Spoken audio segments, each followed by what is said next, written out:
queridos? Amém?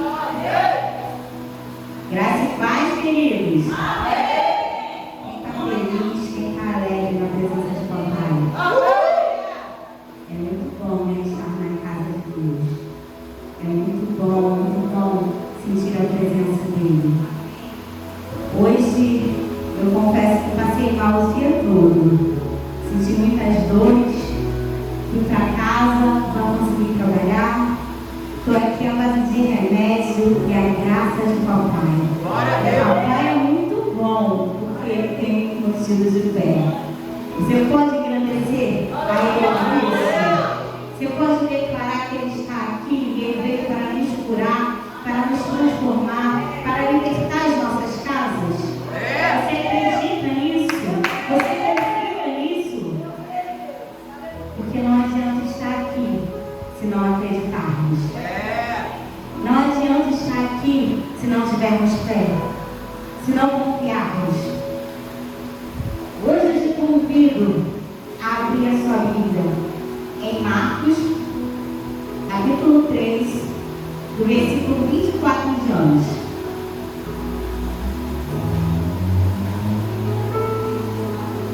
Marcos 3, do versículo 24 em diante.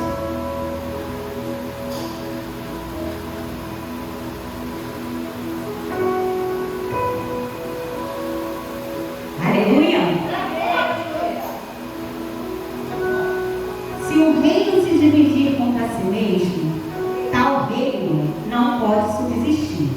E se uma casa se dividir contra si mesma, tal casa não pode subsistir. Se Satanás se levantar contra si mesmo e for dividido, não pode subsistir, antes tem fim. Ninguém pode roubar os bens do valente, entrando-lhe em sua casa, se primeiro não manietar o valente, e então roubará a sua casa. Graças a Deus. Antes de começarmos, eu gostaria de explicar o que é dividir. A gente aprende quando é pequenininho, né? Porque criança, nós que somos seres humanos, já crescemos com egoísmo. Nós somos egoístas por natureza quando a gente é pequenininho. Criança não gosta de dividir. Gosta? Gosta de dividir? Então, pais, já vamos começar entendendo isso. Nós temos que falar, ajudar o nosso filho a aprender a dividir. Porque assim nós vamos ensinar ele a lutar contra o egocentrismo. Dividir significa separado, fragmentado, despedaçado.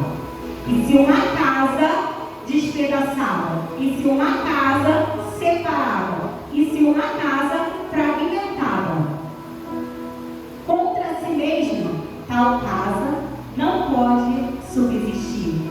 Subsistir significa manter-se, sustentar-se, persistir, permanecer. Se uma casa ou se um reino, como a gente vê, um país ou um partido, ele estiver dividido, se a sua família, se a minha família se dividir, ela vai estar enfraquecida, abalada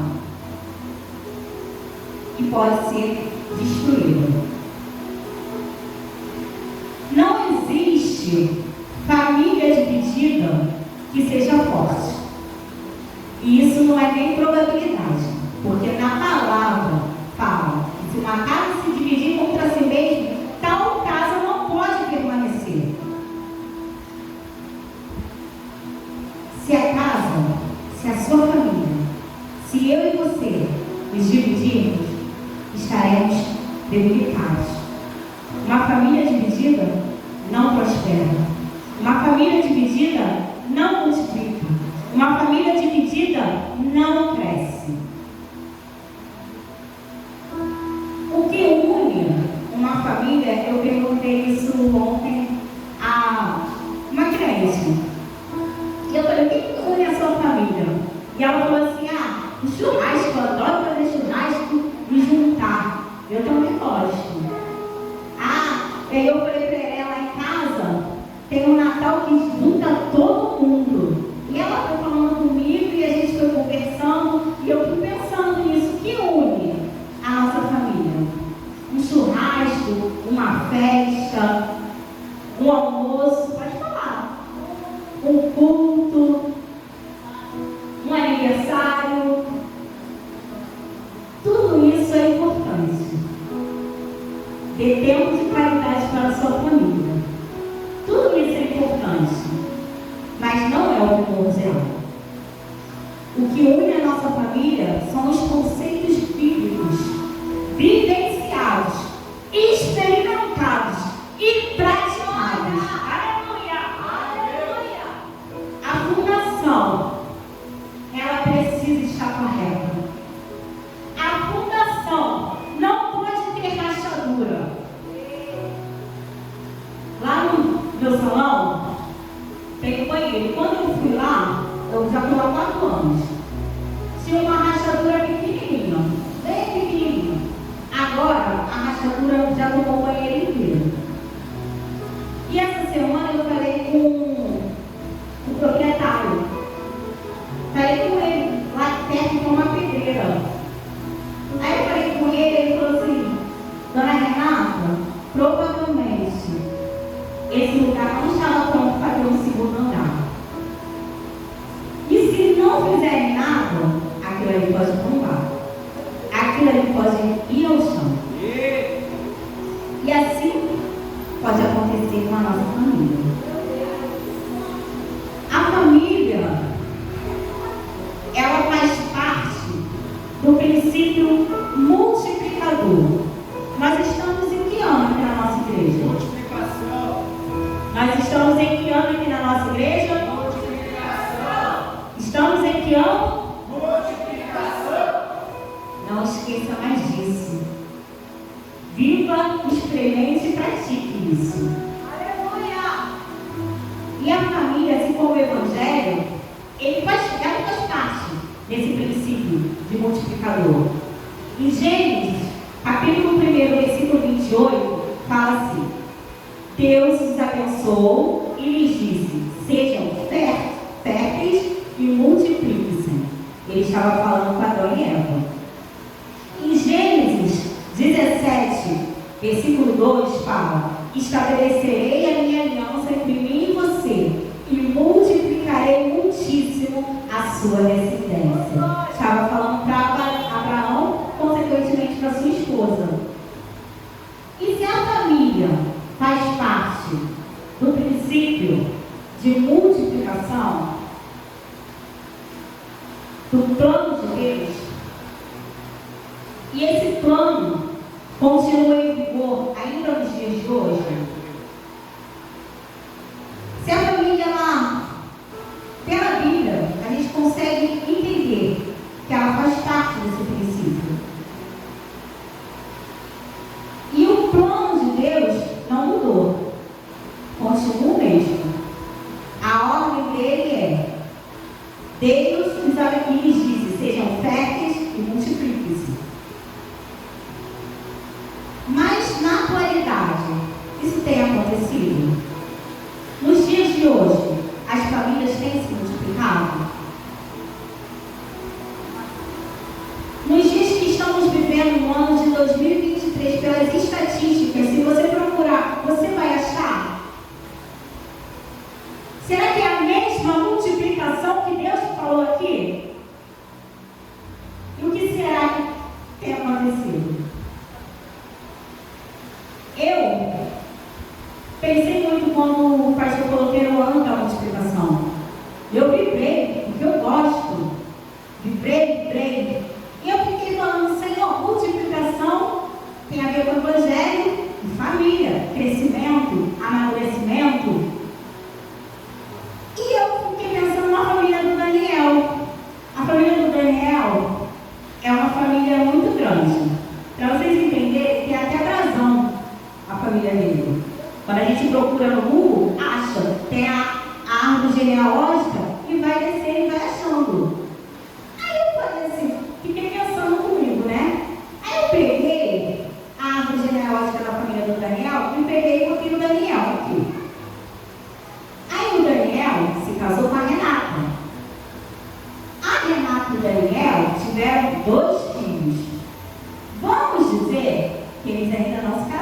vão se casar em nome de Jesus, amém? Vamos dizer que esses meus 2 filhos, cada um teve mais 2. E aí, quantas pessoas têm? Ó, eu e Daniel, Gabriel e Gabriela. Vou dar nomes. Everett e Bia, que são meu genro e minha nora. E dos meus filhos, cada um teve 2 filhos. 10 pessoas nessa família. E na hora, eu fiz um cálculo. Eu olhei assim, fiz, escrevi. Aí eu botei 10 vezes 10, 10 vezes 10, 10 vezes 10, 10 vezes 10. Se a minha família estiver no plano de multiplicação, no plano de Deus, alinhado, a minha família está o quê? Agora, 10 dividido por 10. Quanto que dá? Vai mais alto, gente. Ninguém fugiu da escola. 10 dividido por 10? 1. E na hora que eu vi esse 1, eu pensei, ô demôniozinho que tenta se esconder. Na hora, eu olhei e falei, demônio do individualismo tem entrado dentro das nossas casas. Sorrateiramente ele vai entrando, devagarzinho, vai rodeando. Aí a gente faz o quê? A brecha. E o que acontece? Ele entra. Casa dividida não subsiste. 10 dividido por 10 igual a? E disse-lhes, sejam fortes e multipliquem-se. 10 vezes 10 é igual a? As famílias, elas têm se tornado descartáveis. Os valores, os princípios não existem mais. Quando a gente senta para conversar com um jovem, ele só sabe falar assim, isso eu posso falar de propriedade, porque tenho todos na minha casa. Princípios e valores mudam, mano. Tudo muda. As estações mudam, como o pastor fala. E eu falo para eles, não. A palavra de Deus, o meu Deus não muda. O que eu aprendi não muda. O que eu ensinei para vocês não muda. E eles aprendem que casamento é algo descartável. Ah, não deu certo? Problema, a vida andou. Eles aprendem que não tem necessidade de ter filhos. Eles aprendem que podem adotar um cachorrinho e colocar como membro da família. Não que seja errado você ter um cachorro, em casa é a riqueza, um bichinho de estimação. Mas ele não pode tomar o lugar do membro da sua família.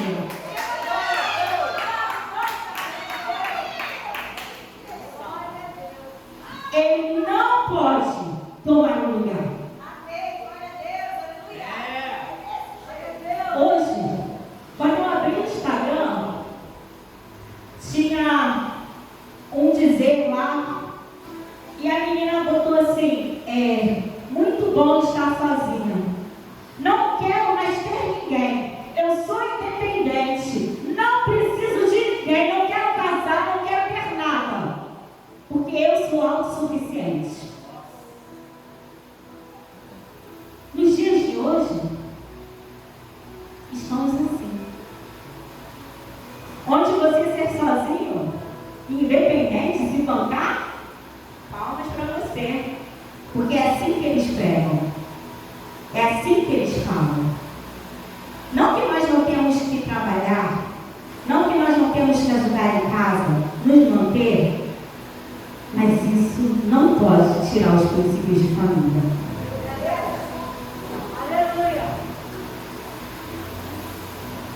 Cada dia que se passa, o mundo tem se tornado mais individualista.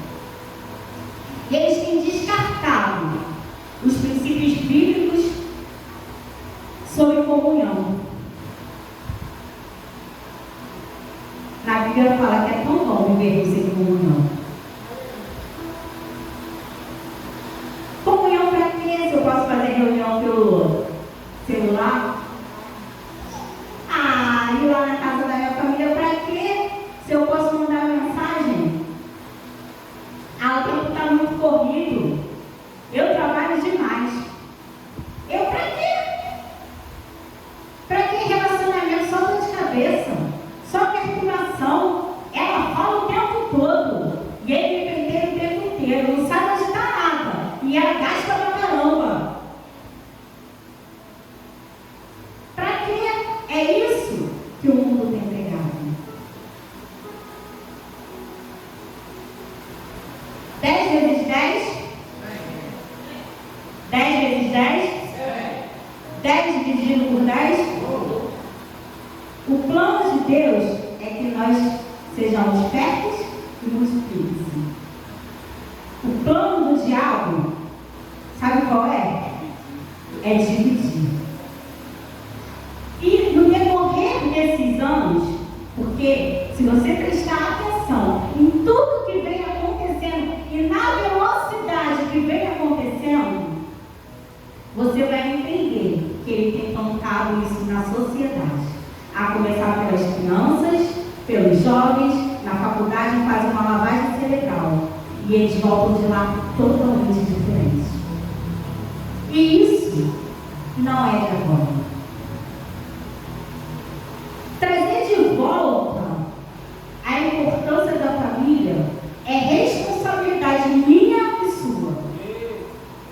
É responsabilidade minha e sua.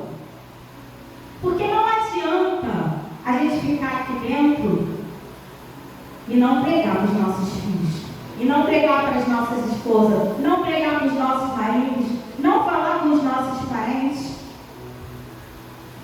e não lutar pelos princípios. Às vezes, vai ser necessário você abrir a boca contra aquela pessoa, com carinho, com aquela pessoa que você ama demais, mas que acha que aborto é normal, que acha que essas famílias que estão sendo construídas é normal. Eu não quero ofender, eu não quero machucar, eu não vou falar não porque eu não quero atrito. Entenda uma coisa, e eu entendi isso, e é difícil, tá? Não é fácil. Não é fácil. Porque às vezes são pessoas que você ama, e você não quer ir contra aquela pessoa. Mas entenda uma coisa, desde o momento que você colocou a armadura de Deus e você se diz filho dele, automaticamente, querido, o que papai falou é lei. Não pode sair disso. Se sair é invenção da carne. Fale com carinho, fale com jeitinho, respeite a pessoa, mas jamais negue a sua fé. Jamais negue o que você acredita. Nós não podemos nos moldar a esse mundo. Nós estamos aqui, mas nós não fazemos parte dele.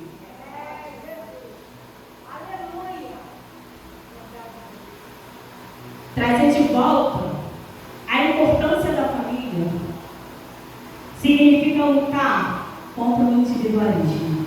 E eu posso chamar ele de demônio, que é um demônio. E toda pessoa que é individualista, ela se torna egoísta, porque ela pensa muito nela.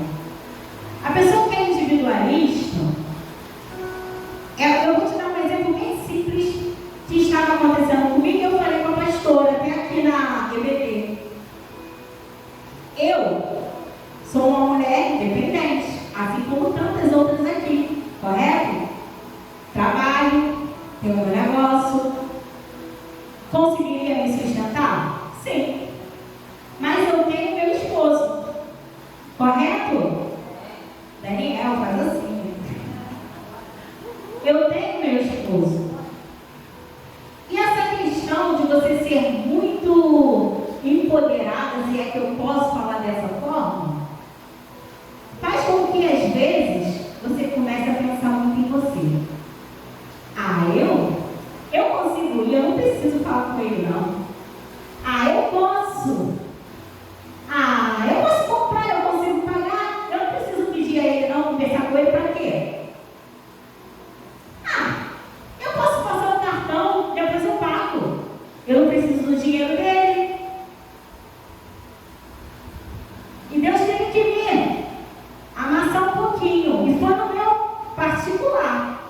E eu falei com a pastora na aula. Pastor, às vezes o empoderamento faz com que a gente endureça o coração e fica individualista.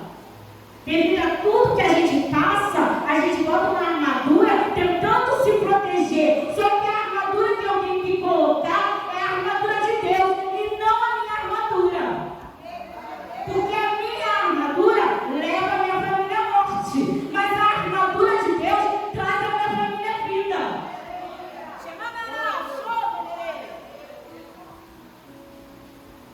E eu tive que prestar atenção nisso. E fui eu mesma. Eu falei assim, nossa, eu não sou assim? O que está acontecendo comigo? É a minha essência. Eu não aprendi desse jeito. Meus pais não me ensinaram assim. Não vai me machucar mais não. Vai me machucar para quê? Não permito. Renatinha, desce do palco. Ajoelha. Vai para oração. Volta à essência. Não te chamei para isso. E eu tive uma conversa com o papai. Falei assim, pai, ajuda a tua serva aqui, que é carnal. Tá deixando, tá dando brecha. Vamos voltar para a essência. E quando eu voltei, tomei ensino, eu fui perceber as coisas boas do meu marido, as coisas boas que ele tem feito, as coisas boas que eu tenho me dado nele.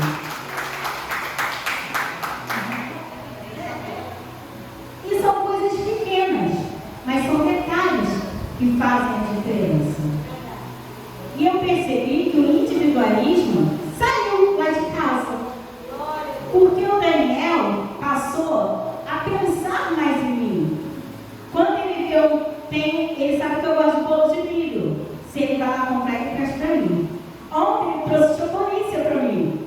Ele hoje separa a minha comida, ele faz comida. Antes eu chegava muito cansada. Às vezes eu chegava 10, 11 horas da noite, o Daniel falava assim para mim. Ele ia falar assim, já chegava em mim, mas não é família. O Daniel falou assim para mim, poxa, mozinho, tô cheio de fome, como alguma coisa aí. Aí eu ficava na minha mente, eu falava para ele, incircunciso. 11 horas da noite, ele quer que eu pare na fila, para ficar na fila, esperando para comprar, quando a gente já tem algo para a gente comer lá. Deus ouviu minha oração e ele também. Hoje ele mudou totalmente. Mas eu só consegui perceber a mudança dele quando eu falei para Deus, ei, muda aqui, ó. Porque até então eu não estava conseguindo enxergar. Eu não conseguia ver nada de bom. Eu falava assim, não, que isso não vai mudar, mas não era ele. Era eu. Porque lutar contra o individualismo é lutar contra nós mesmos. Trazer de volta a importância da família significa lutar contra nós mesmos. Lutar contra o egoísmo, contra a mentira, contra o engano. E ontem eu estava lendo sobre o egoísmo e cientificamente eu descobri que quando uma pessoa é muito individualista, se torna egoísta, ela produz mais hormônios de estresse. E com isso, traz a ansiedade. E com isso, vem a depressão.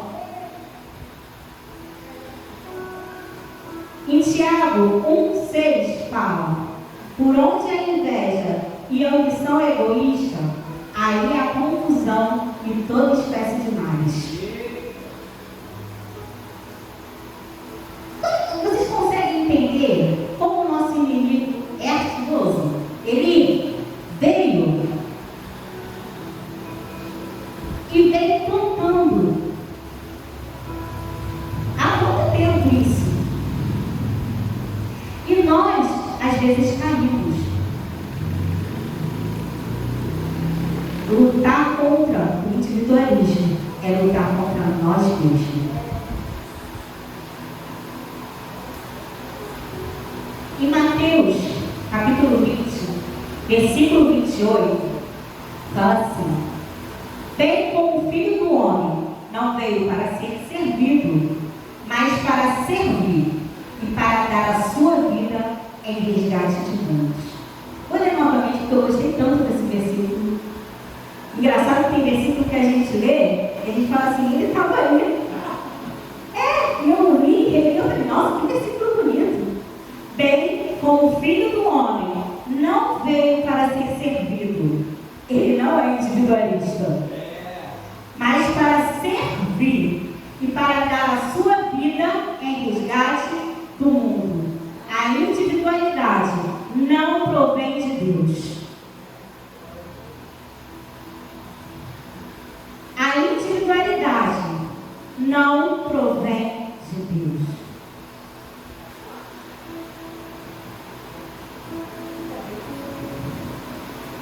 Às vezes, nós estamos em casa, juntos, mas separados. Não sei se com vocês já aconteceu isso. A gente está no mesmo lugar, até às vezes no mesmo ponto, só que cada um está assim. Na gíria até coisa, né? Cada um está assim. Você acha que isso é o quê? É vício da internet. É isso mesmo. Também é. Você acha que isso é o quê? Isso é uma artimanha do inimigo para tirar a nossa comunhão. Só que eu tenho algo para te dizer.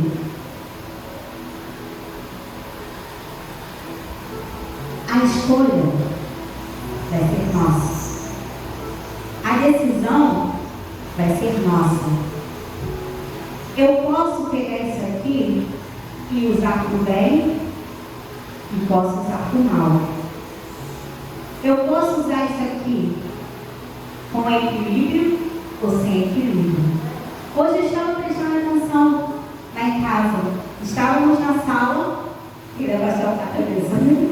Estávamos na sala e a gente deitou um pouco à tarde, dormimos e fomos para a sala, já 5 e pouquinho. Daí ela ligou a TV e ficou com o celular e eu com o meu celular. E poucas palavras trocamos. Isso é normal? Deveria ser dessa forma? Mas a gente faz? Sem perceber, mas faz. E quando a gente faz isso, ficamos horas e horas juntos, mas separados. E com isso, o diálogo passa a não ter mais. Cada dia fica mais raso. Cada dia fica mais ralinho. Aí eu vou falar assim: poxa, Daniel nem falou que eu estou bonita.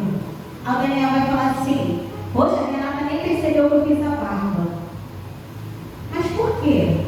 Porque a minha prioridade não está sendo a minha família. Eu não consigo olhar para a minha família. Eu não consigo enxergar a minha família. Eu não consigo dar um tempo de qualidade para a minha família. E eu vou botar culpa e desculpa em tudo, menos em mim. Eu vou falar: Dani, eu não vi porque estava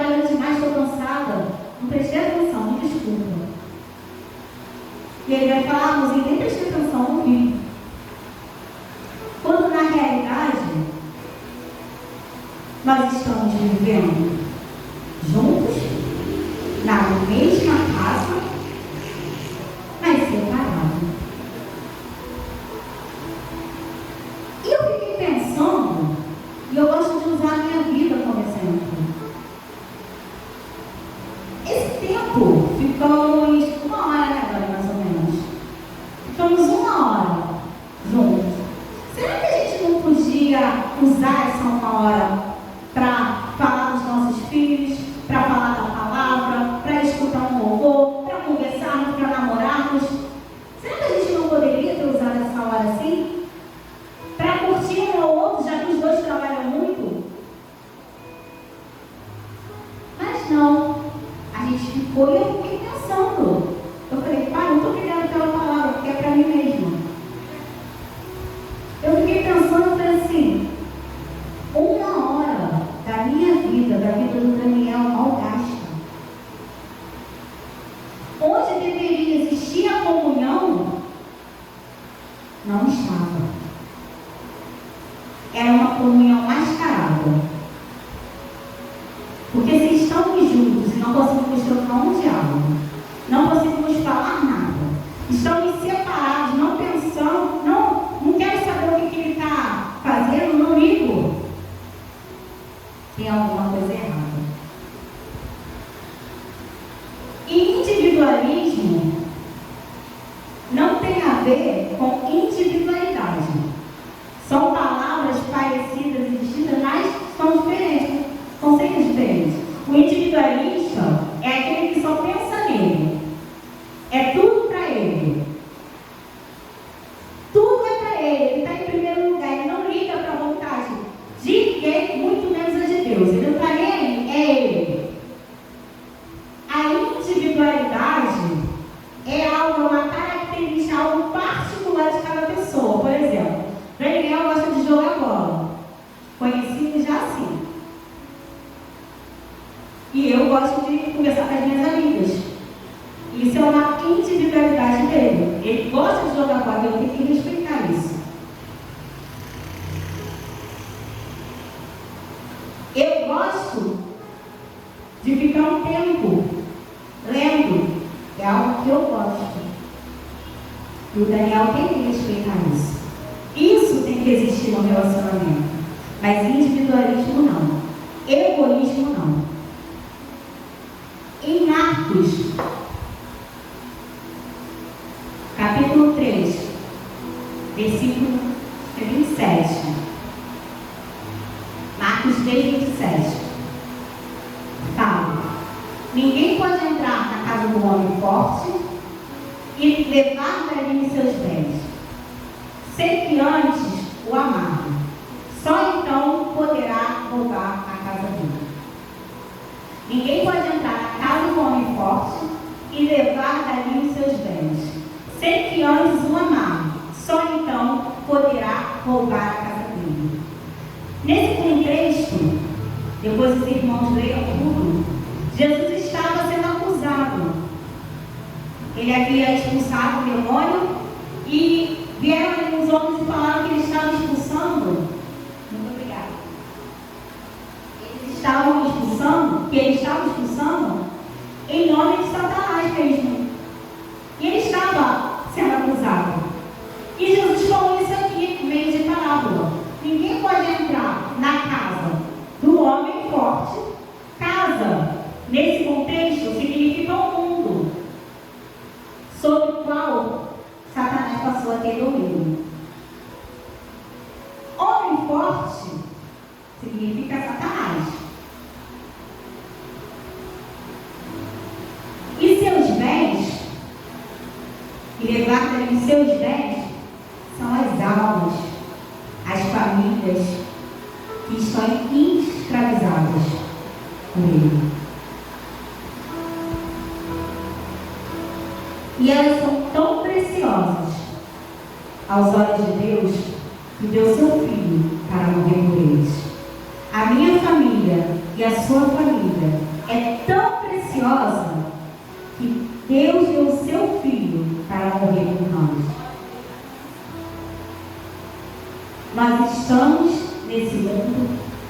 nós não fazemos parte mais. Em João, capítulo 17, versículo 15, Jesus orando pelos discípulos, ele menciona: não peço que os tire do mundo, mas os guarde do diabo. Não peço que tire do mundo, mas os guarde do diabo. Então, querido, o que eu quero falar para você, e o que Deus ministrou no meu coração, é que se eu querendo, você querendo, ou não, o diabo está em si. Eu querendo entrar em guerra, ou não, a guerra já está acontecendo. E ele não está aqui para brincadeira. Ele quer aprisionar. Ele quer derrubar. Ele quer dividir a minha casa e a sua casa. Mas a palavra de Deus fala que ele está ao derredor. Às vezes é uma escolha nossa que dá uma brecha e ele entra. É um momentinho.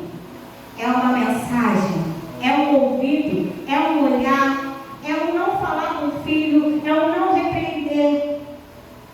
E a gente dá uma brecha. Mas em Lucas, capítulo 11, versículo 22 e 23 fala: mas sobrevindo outro, mais valente do que ele, e vencendo, tira-lhe toda a armadura em que confiava e reparte os seus despojos. E sobrevindo um mais valente do que ele. Satanás pode até pensar que é valente, mas veio um que é mais valente e ele está aqui. Veio um que é mais valente, veio o valente dos valentes. E ele é o único que tem poder para mudar a minha história e a sua. Ele é o único que tem o poder para arrancar das amarras de Satanás a minha família e a sua. Só ele tem o poder. E esse poder, como o pastor José sempre fala, eu gosto muito quando ele fala, foi nos dado. Ele tem o poder, esse poder foi nos dado. Nós estamos em guerra, você querendo, você não querendo. Agora é uma escolha minha e sua querer entrar nessa guerra. É minha e sua. O pastor não pode te obrigar a lutar pela sua família. Ele pode dar conselho. Uma vez eu falei para minha pastora que eu não iria lutar mais, que eu estava cansada. Eu falei para ela: pastor, estou cansada, não quero mais lutar, eu retrocedo, não quero mais.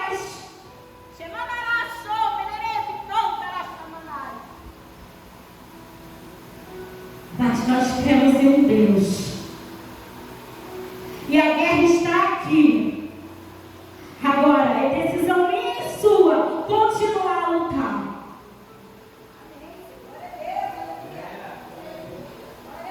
E ontem eu pedi perdão a Deus pela palavra que eu falei.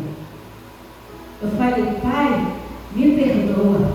Foi o Senhor que me deu.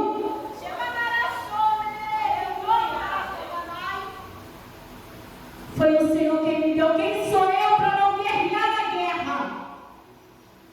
Uma vez que eu botei a mão no arado, eu não posso retroceder. E eu oro com a minha família, eu amo tanto. Eu amo tanto. É tão importante para mim. É o bem mais precioso que Deus me deu para cuidar aqui na terra. E como não lutar por ela? Só que tem momentos que a gente está cansada. Só que tem momentos que a gente não quer. Só que tem momentos que a gente não tem força. E a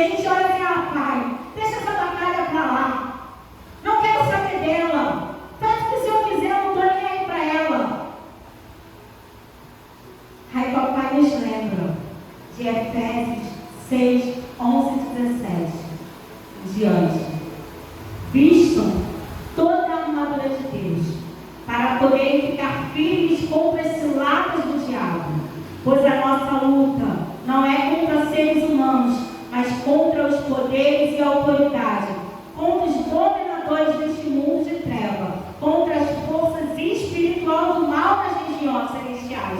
Por isso, vistam toda a armadura de Deus, para que possam resistir no dia mau e permanecer inabaláveis. Depois de terem feito tudo assim, mantenham-se firmes, cingindo-se com o cinto da verdade, vestindo a couraça da justiça e tendo os pés calçados com a prontidão do Evangelho da paz. Além disso, usem o escudo da fé, com o qual vocês poderão apagar todas as setas inflamadas do maligno. Usem o capacete da salvação e a espada do Espírito, que é a palavra de Deus. Em 2 Coríntios 10, 3, 4, fala assim: pois embora vivamos como homens, não lutamos segundo os padrões humanos. Nós não lutamos com as armas humanas.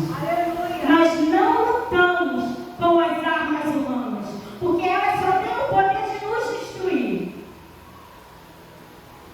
As armas com as quais lutamos não são humanas. Ao contrário, são poderosas em Deus para destruir fortalezas. São poderosas em Deus para destruir fortalezas. São poderosas em Deus para destruir fortalezas. Talvez hoje você entrou aqui pensando que não tem jeito. Desistiu. Não quero mais. Cansada, destruída, desfalecida. Mas papai mandou falar. Não é com a sua arma, é com a armadura dele. É com a armadura dele. Porque quando eu e você vestimos a armadura dele, a batalha pode estar aqui e eu vou passando. Chega lá, eu vou passando. E os fatos não vão me pegar. As setas não vão me atingir. E se eu estiver cansada, vou falar uma coisa que meu pai sempre fala para mim. Ele pega o Espírito Santo para me puxar para cima. Só que para isso, nós temos que fazer o que o pastor falou no domingo passado. Andar e estar com Jesus. Temos que estar com Ele. Temos que lutar com Ele. Temos que usar as armaduras e as ferramentas dele, as que Ele nos deu. Mulheres, peçam paciência a Deus.